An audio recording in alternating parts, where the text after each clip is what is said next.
Hello walkers, and welcome back to City of Walks, the channel where I walk you around and point out interesting things that I discover along the way. We are in beautiful downtown Talkeetna, Alaska today. It's the Historic District, and I'm going to tell you a little bit more about it as we go. We're going to get back to this main street here, but first do a little housekeeping stuff and talk to you a little bit about where we are and why. So I'm going to flip the camera around real quick, so hold on to your hats. My name is Henry. I will be your proxy walker today, your virtual travel guide and co-discoverer. Co-discoverer is the key part there because I'm not an expert in a lot of these places, but I do a little bit of reading typically, and then we just wander around and see what serendipity presents to us. I do chat pretty much the whole time, so if you're looking for a silent walk, totally understand that. Got a few of those, but really you're probably going to want to find a different channel. But if you do like the chatting and the little discoveries, then please stick around and we'll find out a little bit more about Talkeetna here as we go. I'm going to flip you around again. Hold on. 1, 2, 3. There we go. It is a beautiful fall morning here, mid-September, a little bit before 9 a.m., 3 degrees Celsius, 38 degrees Fahrenheit, which is, I think, pretty typical for this time of year. Being late in the season as it is, a lot of places are closed, but surprisingly, a lot of things are open here. We were up in Denali and everything was just shutting down completely, the whole little tourist town there. This is a patchwork moose. A lot of gift shops and art galleries and that sort of thing in here. And we went into this multi-story one yesterday. It was kind of nice. Beautiful, foggy morning with these fall foliage. These are birch trees primarily. Excuse me. And a lot of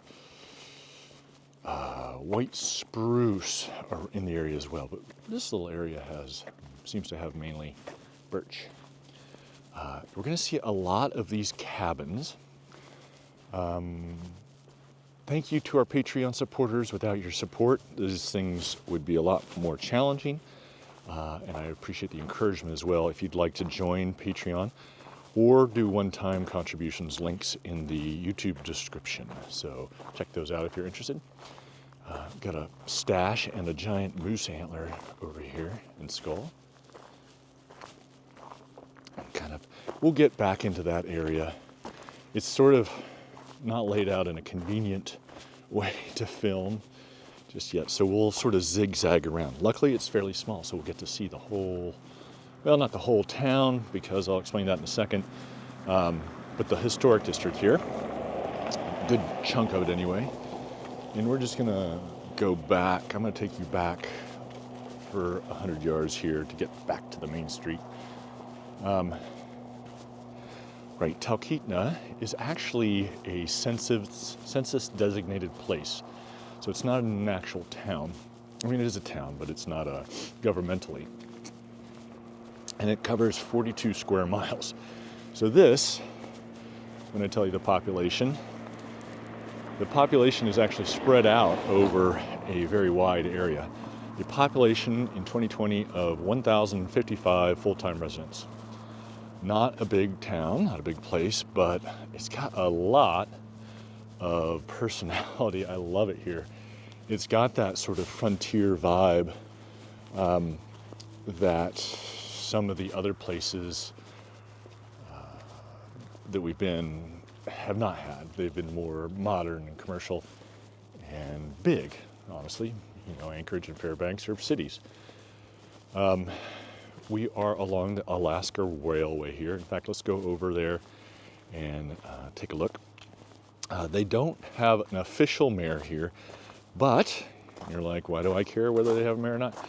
Their unofficial mayor since 2007 has been a cat.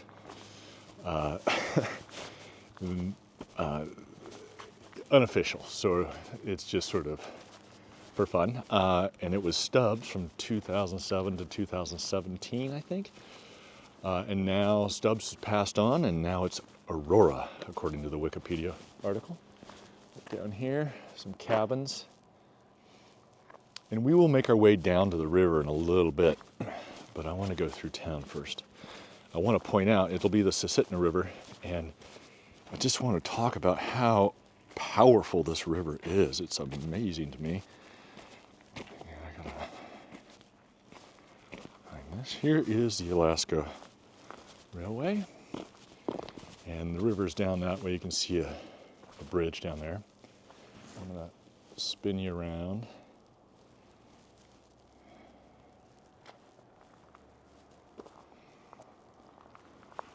Okay, let's go back downtown. Got a lot of railway maintenance vehicles here.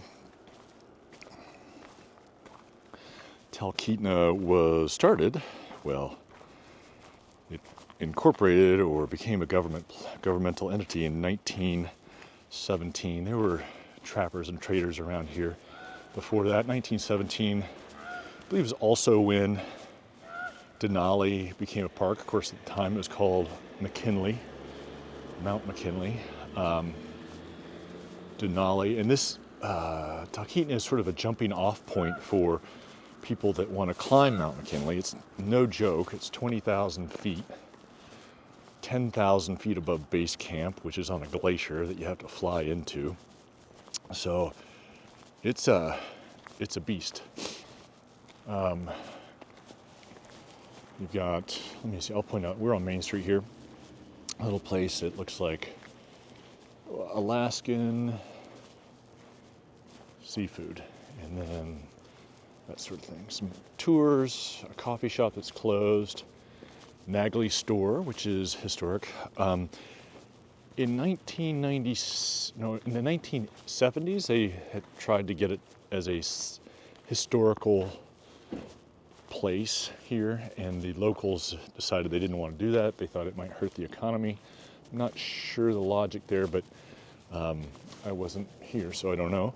In 1997, they'd lost several of the cabins and buildings, and they voted to become a National Historic Landmark status. This is the old General Star, and that has allowed them, for some reason, I don't exactly know the mechanics of it, but to preserve a lot of their little town here. And I think it's helped because it's increased tourism, which is one of the main economic drivers here. This is the Fairview Inn. Last night they had a rockin' wedding party here. Everybody was dressed up in like fancy hats and fancy clothes, sort of a steampunk western theme. It was kind of neat. Here's another gift shop and gallery over there. Sort of all over the place trying to explain everything. But they have a nice, you can see some of the residuals from the wedding, a little altar, and then they've got some food trucks in there, and the back pavilion area was opened up. It was looked like a fun time. We got the Denali Brew Pub. We came over here and had a couple beers last night. Neat, good beers, I guess, and awesome venue, neat, cozy interior, and then they had a fire going on the outside. There's a walking tour you can take, and we'll go swing by the museum later. We won't go inside, but we'll show the outside. And it'll point out all the various, or a lot of the various historical buildings, which is kind of interesting to me. It does have, because they still have these cabins, log buildings and such, old buildings, it really does retain that sort of frontier, raw vibe to it.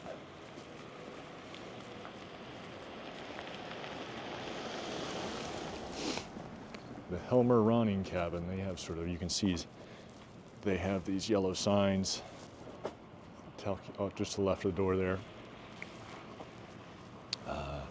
We had pizza here last night at the Mountain High Pizza Pie. It's pretty good.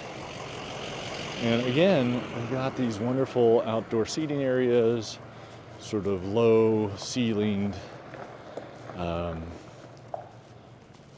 roofs and cabins.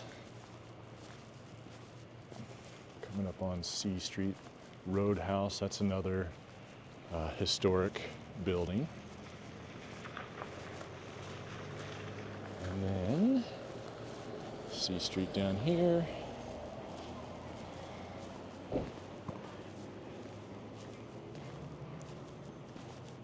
Sun's coming out, peeking over the fog. Village Arts and Crafts. Off to the right here, we have Conscious Coffee, which is a neat little, you can't sit inside, but they have a nice little outside seating areas you can see, which is, if you're dressed for it, plenty nice, pretty nice out here. What is that? Silver Bear Sundries. Interesting.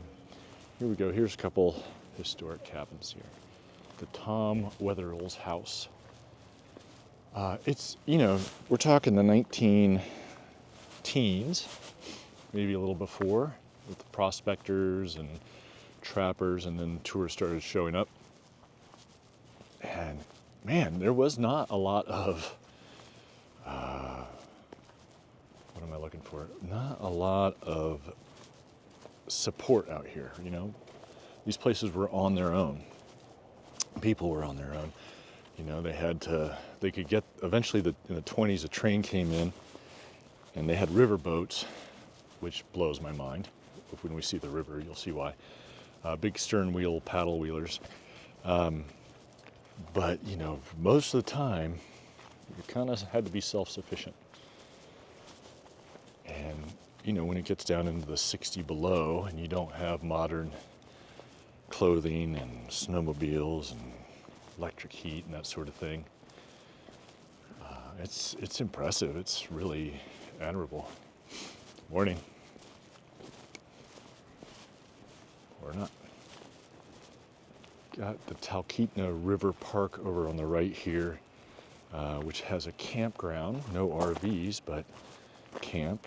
And there's a bunch of people in here camping still, despite the cool weather.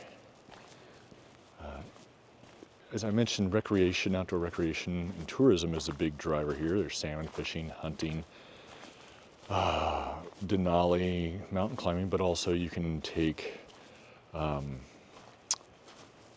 flight scene tours is what they're called, and you go and you fly around the mountain, and you can even land on two of the glaciers. That's a big one. And so, we're 2.5 hours from Anchorage by driving, and the roads are pretty good. They get a lot of frost heaves, which creates sort of this undulation. You have to be a little careful. And, in Montana, we have 80-mile-an-hour speed limits on the highways, generally. And here it's 60 to 65. And primarily, I believe, because of those frost heaves, they could be really dangerous. Throw the car around quite a bit. And we're coming up here on the Susitna River. And I just want to show this to you because it really, I live on the Yellowstone River. I don't live on it, but our town is on it. And it's a fairly big river, powerful river. But this river, and maybe it's because it's on this flat and it seems like it should be sort of meandering and calm and lazy, but it is just powerful river. And you can tell, I think, by looking at it here, you can see the stream, how fast it's ripping through here. Not through some big gorge or canyon or anything, just out here on the flat. It is actually, I've read, the 5th largest river by volume of water in the world. And it's only 300 miles long. And that water, you can see, I want to show you this water. It's glacial, primarily glacial runoff. And so you see a lot of that glacial till in the water column, that sort of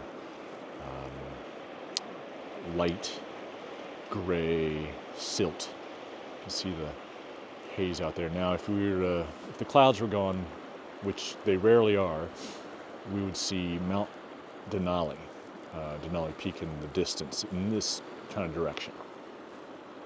But let's go walk along the river here, and we're going to loop back to the hotel, which is a neat little A-frame based hotel. We've got some cabins over here that are no longer open. They're closed down for the season. But right here on the river, that's kind of neat. And you can see how, like, I'm struggling with how to describe this, but you can see a lot of the stuff that's washed up. It doesn't look like that is any higher or lower. In fact, it looks higher almost than here. So I'm surprised that this river doesn't wash all this stuff away, but things have been here for over a century, so apparently it doesn't.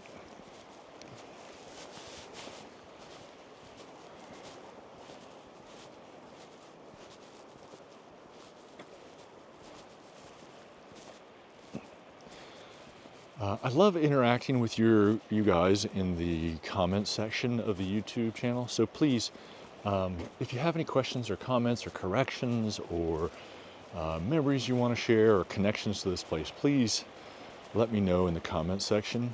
I love interacting. I do try to respond to all the comments that make it through the YouTube filter. And the YouTube filters can be a little wonky. Occasionally I'll get a comment that shows up months later. So if that happens, I apologize. But I do try to reply to you guys. I really enjoy hearing from you. And if you want to search for more walks, go to citywalksvirtualtours.com, the website, and you can search by location and by walk time.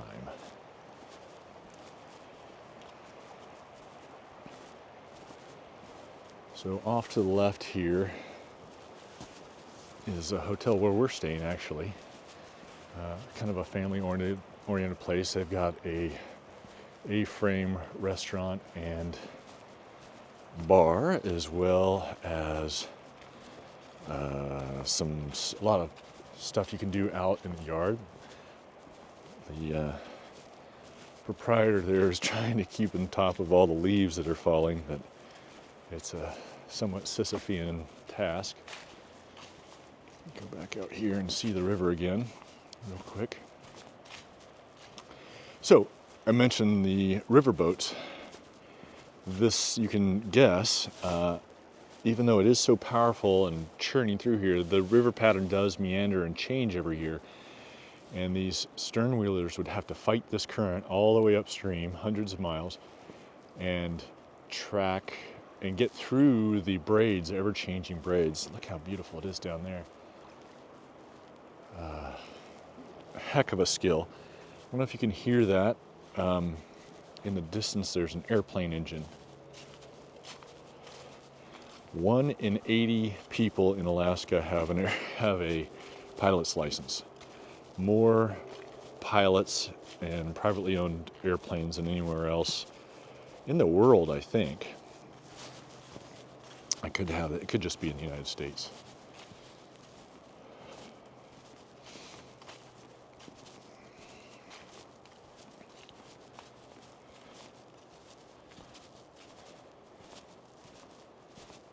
Let's cut back through here and go, and we'll see a couple residential areas and pass through by the ranger station. That's what I'm looking for.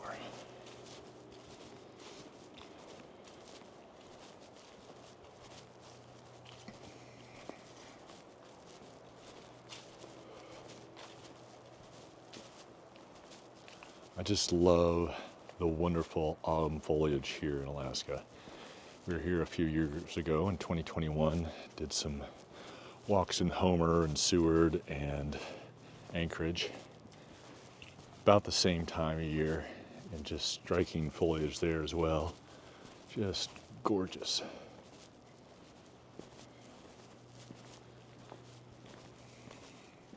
All right, so it's called the Talkeetna Inn. You can kind of see the A-frame buildings here. And they have outdoor seating as well, which is nice. They have a cell tower right here, which is nice.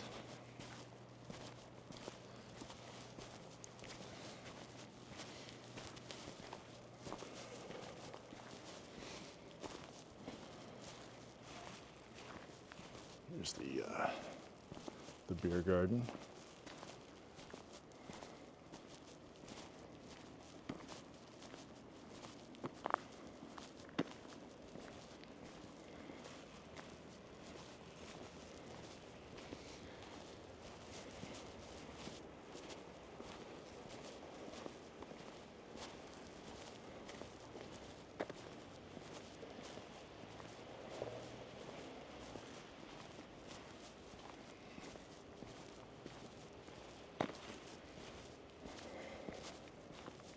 Here's the ranger station. Big, nice, fancy federal building there in good taste. We're gonna go down, we're on B, we're gonna go down to First Street, along First Street. There's a park down here. Got a coin laundry off to the right. Shower, laundry, arcade games. Fun.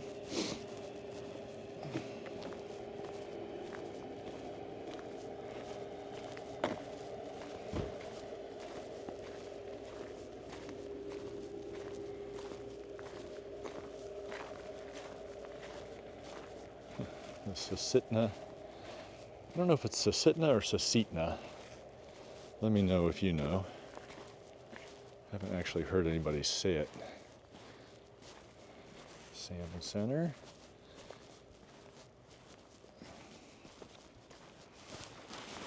I left my gloves in my rain jacket. It's been quite rainy recently. Even though they don't get over I think 600 and something millimeters of rain over the course of the entire year spread out. Which, what is that? That's like, it's a fair amount of rain, I guess. Or maybe that's precipitation, not just rain. Quonset hut cabin. For sale if you want to own it. Little baseball park here.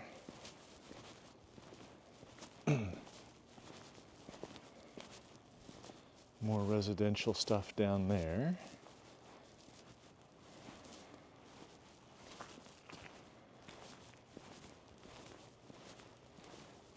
Here's a neat old cabin. Let's check this out.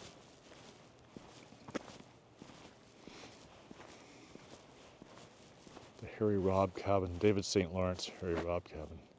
Can you imagine living in that year round? I guess you'd be happy to have it. Beats a tent.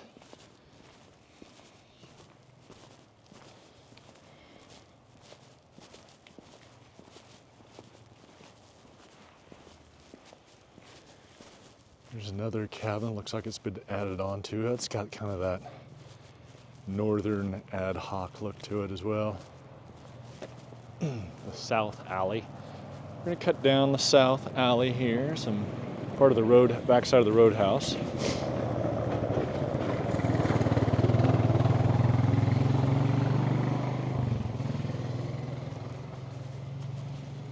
I love it here. This is just a neat little community. The people we've interacted, obviously we're tourists and they're a tourist economy, but everybody's been super nice. I assume they get a fair amount of tourism, but not too much at this point, so that's nice. Bethany's Garden, I think that says. Let's go check this one. The Ole Dahl cabin. And you can see kind of the tour here. Kind of winds around the little downtown area. Some old photos, that sort of thing. It's kind of neat. Let's go this way. Here's the museum. We've had this recommended to us. It's apparently a $10 entry. Doesn't seem that big, but they said it was definitely worth it. So, I think an old schoolhouse.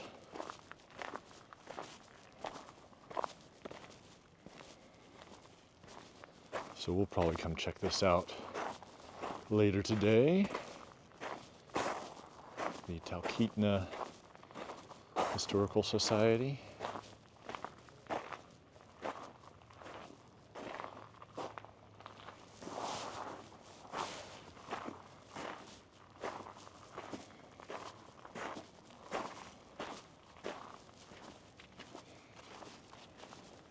This is kind of neat. These are newer buildings, but they've got sod roofs, which I like.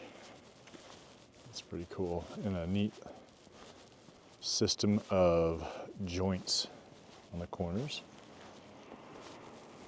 The West Pub and Cafe has not been open, but since we've been here, but it looks like it's got a cool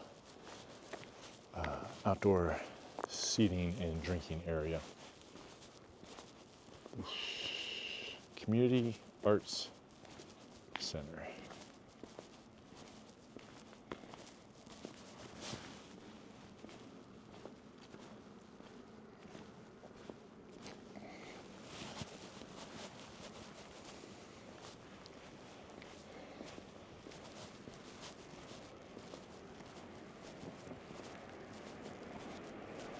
Looks like a little food truck, permanent food truck trailer there. Photo booth.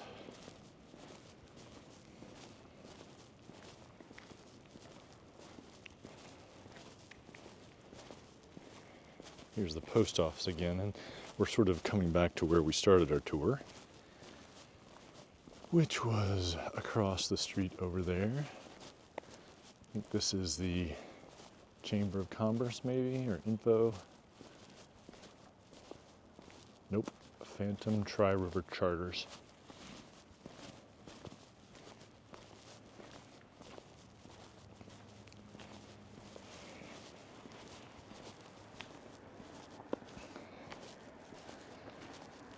All right, we're gonna make. I want to make a left and go back down Main Street here. The one of the things, we're off the main highway here by about, I don't know, 15 minutes. And all along that road, here's some people that have landed on the glacier here. If you want to take a tour, Sheldon Air Service. Anyway, there's a bike path all along the road, which is a really nice paved bike path, which I was surprised to see, pleasantly so. Off to the right is a cell tower, it looks like, and maybe not a cell tower, but a communication tower, and that's where the railroad maintenance area was. And the Talkeetna Park, Village Park, they call it the Village, I think. And there's a bunch of public parking back here. We'll go back over there. See it?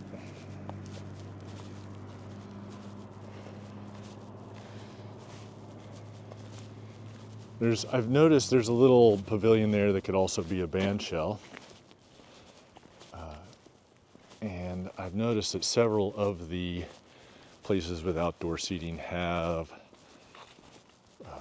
little stages for live music. In fact, they had live music last night at the Fairview Inn. And then a whole list of other nights with live music, so it wasn't just for the wedding. And most of these little restaurants are, I think I mentioned, pretty cozy inside, which is nice, especially in the fall. I think if you do want to come to visit Talkeetna, you'd want to make, if you're coming in the summer, you'd want to make your reservations pretty early. I wouldn't just show up here. You might end up hitting the road and trying to find something else. We do have pretty good cell service here. They do have a tower right around here. I think we passed it earlier. This is paid parking, no camping. have my doubts as to whether they're checking the parking right now, but we're right up along the railroad track, so right there behind them. Anyway, plenty of parking there, and then there's more. This is reserved parking on the right, but off to the left, there's parking. There are a ton of private property signs up everywhere, so I have to assume that there's been an issue where people are parking where they shouldn't or camping where they shouldn't, blocking. There's a little magpie, blocking access, that sort of thing. There are some public toilets off here to the left in the park. Anywho, so just as tourists, we have to remember that we are guests and visitors, and we have to behave responsibly and be considerate of the people that live here.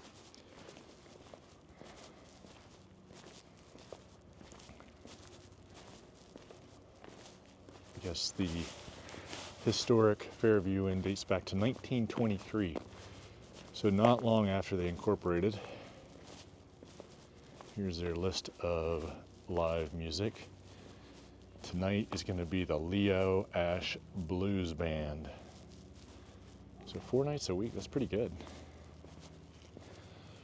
Alrighty, I think that's going to conclude our walk. It's a short one today, but I hope you enjoyed it. Talkeetna has got a lot to offer. We're about an hour or two from Denali National Park entrance, the road entrance, and 2.5 hours from Anchorage. It's a sweet little town, and I hope you get a chance to visit. But if you don't, you have this walk, so I appreciate you joining us today, and I will try and get in some new walks pretty quickly. I'm not sure from whence they will be, probably from Montana. Anxious to go and share some more of that lovely state as well. Until then, as always, keep on steppin'.